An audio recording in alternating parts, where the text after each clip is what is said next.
it's Keisha. It's Kajal. And you're listening to The Girls' Night In.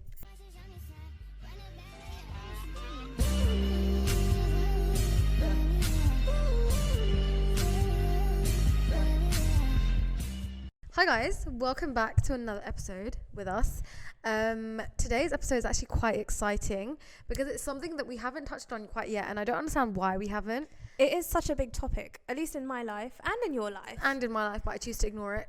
Yep. And this one is one that I feel like all of you have been waiting for a very long time. But this one is all about PCOS. So what is PCOS, you must ask? So PCOS is Polycystic ovary syndrome. If you haven't heard of it, 1 in 10 women have it. And I can talk to you a little bit about the symptoms. Do you want to know? You already knew, Kajal. I already know. You go through it. Kajal also has PCOS. I also have PCOS myself. But the symptoms are draining. Absolutely draining. So with my symptoms specifically, I found that I suffered from quite a lot of insulin resistance and quite a lot of high androgen levels. And what that meant for me was my hair on my head was falling off, but it was growing everywhere else. I was having an irregular to non-existent period, which was so frustrating because as a young woman, you want to be able to understand your cycle, get to know your body as you're growing up. And that's something that I found really tough. Yeah, and I think growing up, I had very, irregular periods. And my mom would just be like, it's because you're young, your periods are, they'll catch up and they'll get regular soon. Spoiler alert, they never did. But now Kajal has me as her friend. Yeah, so every time I have a problem, I'm like, hello, I haven't had my period in, 3 months. Help me. Do you know what? It was the same for me when I was younger. I actually got my first period when I was in year 5. How old are you in year 5? 10? Yeah, 10.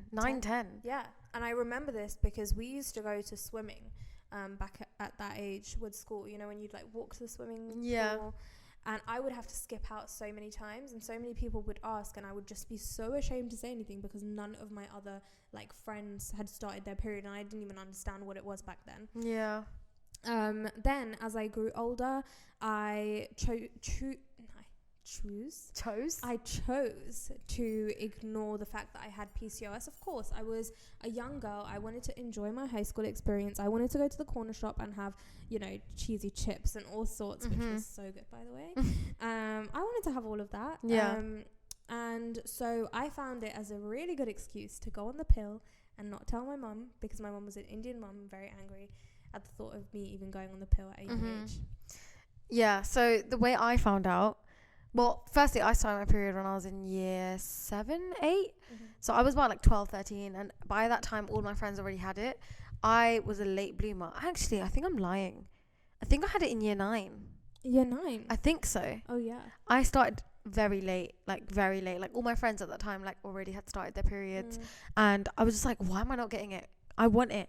Why is it not coming? I can't relate to anyone, what's going on. And I think the day I found out, I just cried because I was like, what is happening to me?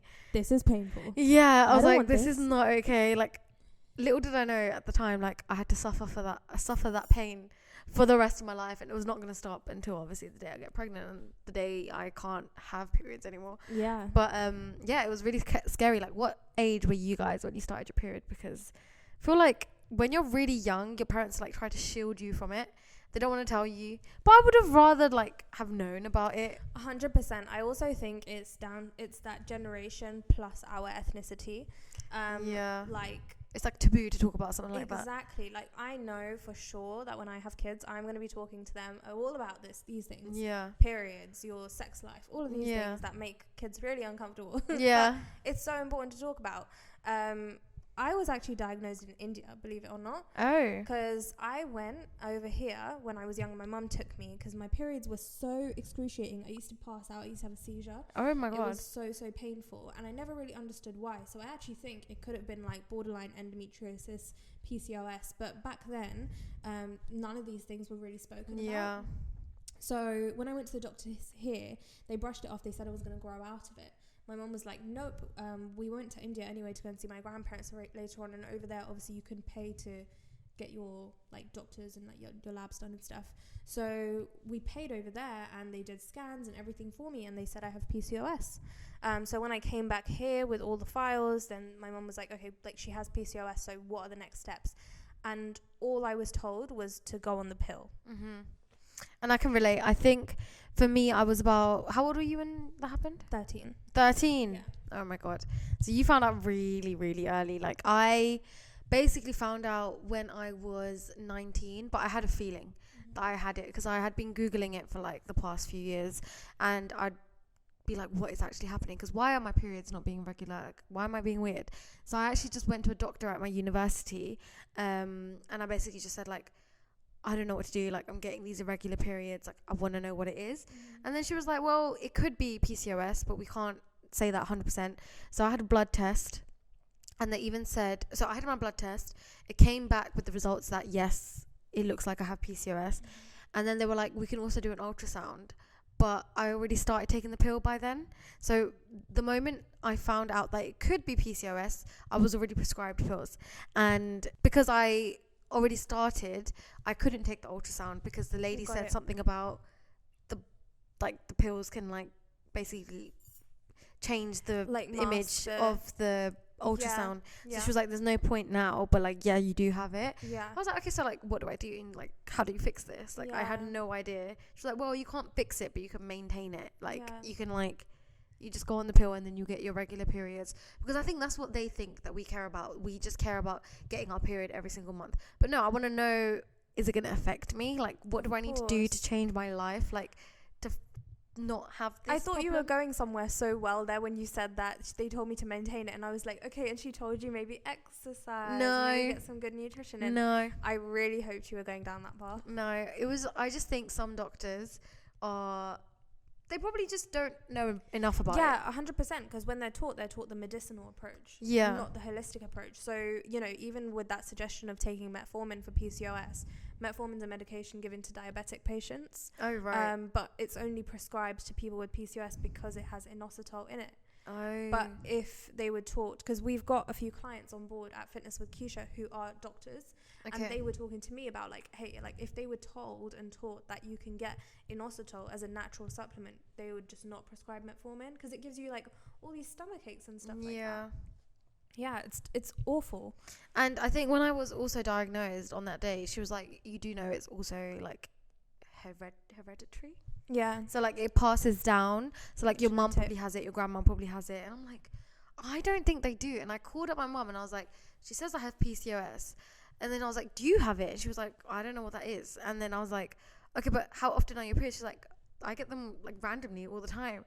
And I'm like, Mum, so you never thought to maybe like go get that checked out? And she even said, oh yeah, even you, like her mum used to have periods like twice a year, 3 times a year. But they just thought it was normal because it was just in their family. Like, it was just... So yeah, like my family have it, and I've obviously got it from my family. So yeah. That's super interesting. I think also it can be genetic, but it can also be environmental. It can be that was the word I was looking for, genetic. Yeah, genetic. It can be genetic or it can be environmental. The word you used was fine, but okay. It can be genetic or environmental. It can also be stress induced. Like there was a study done, and I'm probably going to link it in the bio. But there was a study done where it was like people like during COVID, there was such a rise in the amount of women who were diagnosed with PCOS. Really? Yeah. Because of COVID? Yep. Because of the amount of stress we were under in lockdown and all of that. Because what happens is when your cortisol levels spike, your insulin levels spike and your insulin resistance kicks in. And that's where you get all of those symptoms. So when you start facing that hair loss, you know, you miss a period, you miss another period. All of these things really affect it. Yeah. Another symptom, like growing up, I feel like there's something I've like slightly touched on my Instagram. But PCOS really affected me in the way that I felt so less feminine growing up. I don't know if you like... Well, obviously I didn't know about it until I was 19. Yeah. But then when I started Googling and finding out more about it, I was like, wait, so I'm more of a man?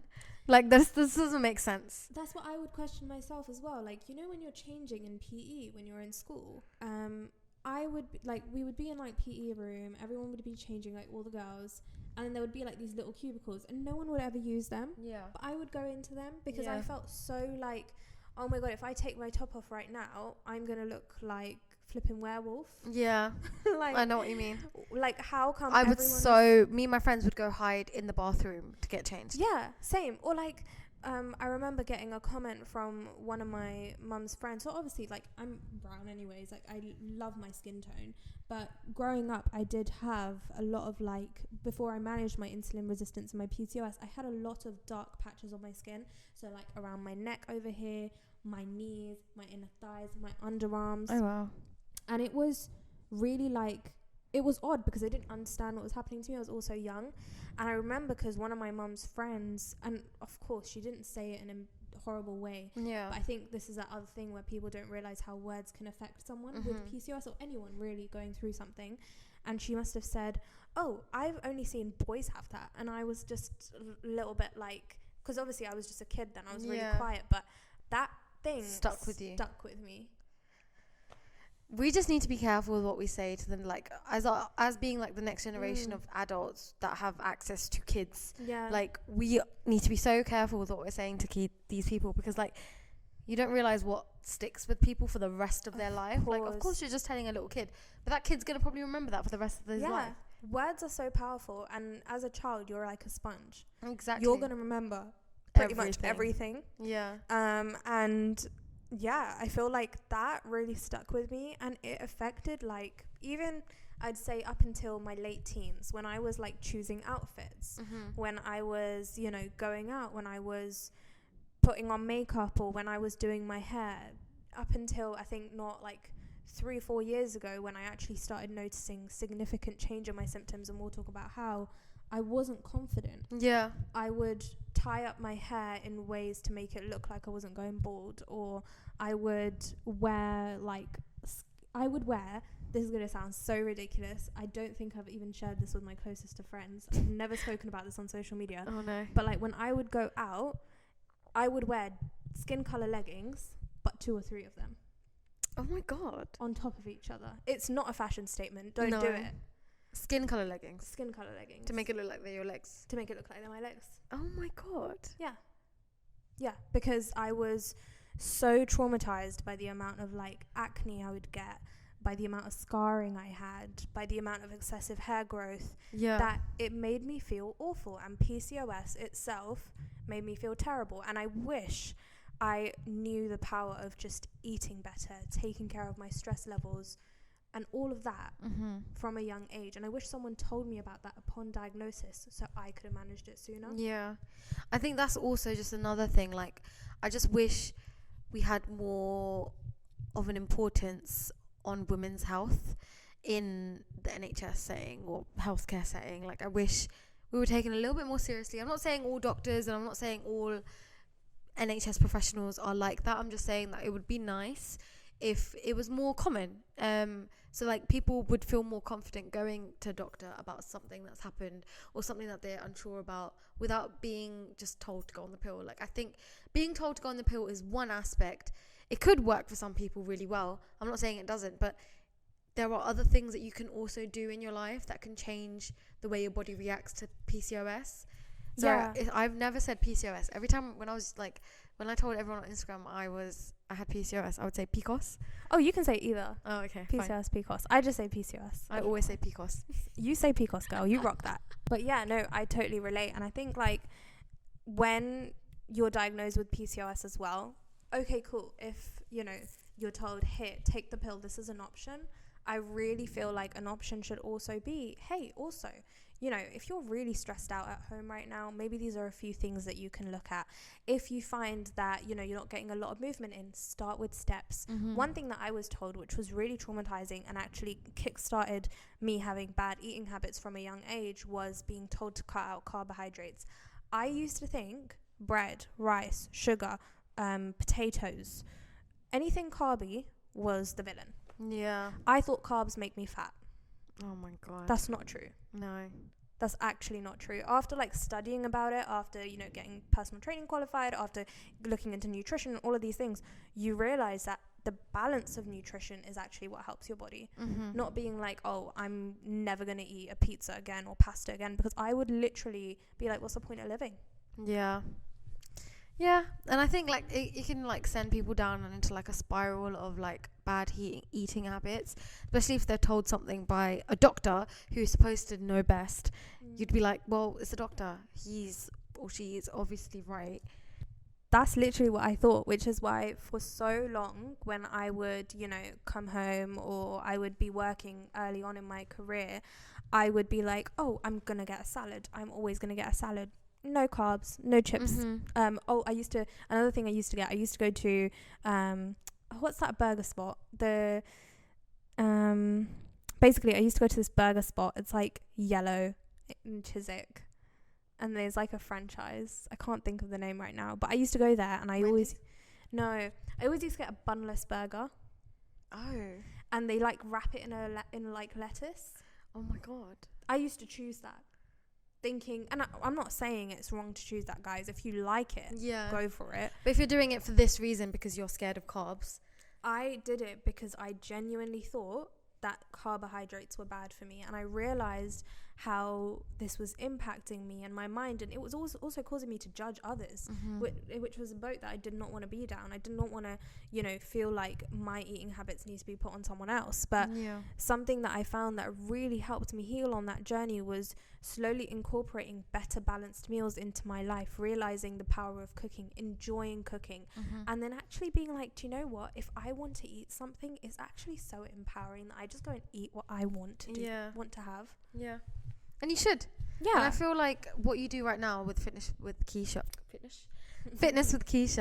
I just think you've helped so many women kind of become like a little bit more comfortable with their eating habits and like adapt new eating habits that are actually like better for them in the long term, because there's so like people can like crash diet, whatever, get the body they want very quickly. In the long term, it's not good for your health, and we all know this. And I just think that your business overall like promotes just healthy living and also looking and feeling good from within and also from the outside as well. Like her client transformations are insane, but these clients do it healthily. 100%. And you know what, not every single client comes to us with a specific physical goal. Like some clients might just have the goal to manage their PCOS symptoms, and they do that amazingly. Some clients have a goal to conceive, and then they end up becoming pregnant. Like there are so many other things that you can aim towards with PCOS, but of course the physical factor is definitely like a plus when you are eating better, when you are getting in some good movement, when you are just working on yourself. You tend to feel good, and if you feel good, no matter where you're at, you will look good. You also just said like about conceiving, like another thing that the doctor said, like when I asked is there anything I should be worried about, she was just like, oh, when you're trying to have a baby, just come and visit us again, like that's all. And when I went into more research about it, because I was like, that is scary to hear that I'm gonna need like professional help to conceive. Like one day, not yet, but obviously like one day I want to get pregnant. And as a 19-year-old, and probably like loads of other people, like 16, 17, probably 13 years old, being told, oh, just come back to us when you're ready to have a child.